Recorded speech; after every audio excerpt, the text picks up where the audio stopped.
let's start out by defining what primary productivity is. Primary productivity is defined by how much photosynthesis is going on in an area.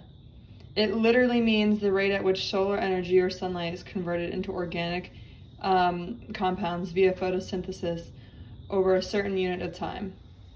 Primary productivity acts as the battery in the ecosystem as it drives everything else happening in the food web. Now let's dive into what actually is happening concerning NPP and the temperate seasonal forest. First, sunlight hits the producer, and in this case, let's say it's this very nice deciduous tree. The sun represents 100% energy. When the sun hits the tree, only about 1 to 1.6% of that solar energy actually reaches the tree.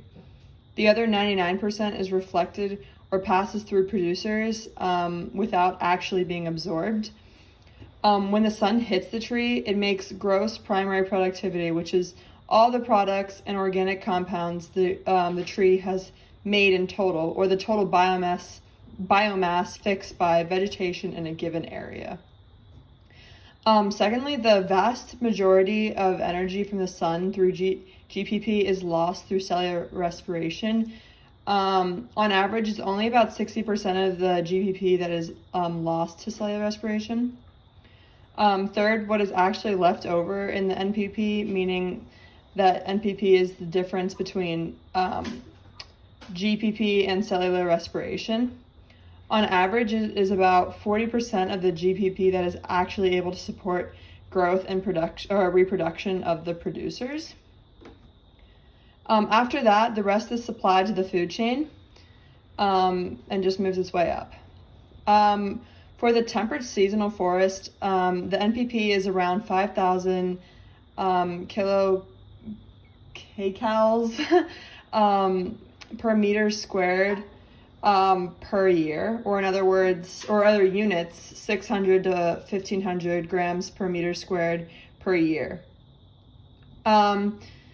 On a global scale, trends of NPP are pretty black and white. Desert areas or areas with very low amounts of precipitation have a lower NPP because there are less species around to conduct photosynthesis. Places with a low precipitation, such as swamps, marshes, or other tropical rainforests, have very high NPPs because they have more species who are able to facilitate the photosynthesis more often. To the other ecosystems or biospheres, when you look at the temperate forest right here, it has one of the highest NPPs of all of the ecosystems. It's not as high as like swamps or tropical rainforest, but it's definitely up there, which makes it a prime area for soil to get soil and to plant things, which makes it have higher productivity.